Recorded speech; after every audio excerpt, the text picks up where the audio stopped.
Now, there's another notion that gets out.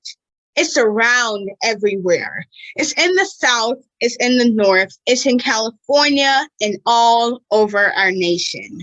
It's the notion that legislation can't solve the problem. It can't do anything in this area. And those who project this argument contend that you've got to change the heart and that you can't change the heart through legislation.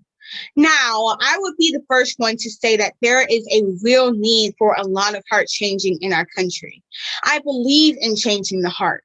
I preach about it. I believe in the need for conversion in many instances and regeneration, to use theological terms.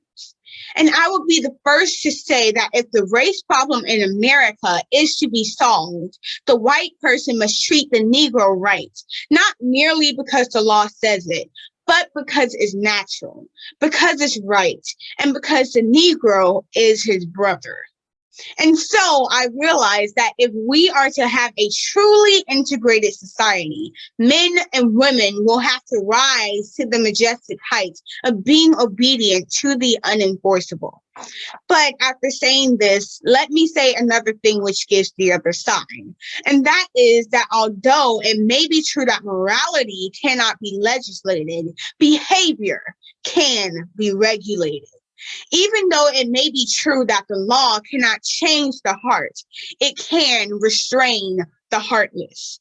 Even though it may be true that the law cannot make a man love me, it can restrain him from lynching me.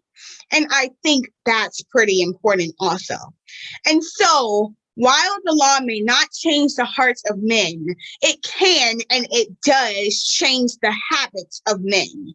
And when you begin to change the habits of men, pretty soon the attitudes will be changed. Pretty soon the hearts will be changed. And I'm convinced that we still need a strong civil rights legislation. And there is a bill before Congress right now to have a national or federal open housing bill, a federal law declaring discrimination in housing unconstitutional.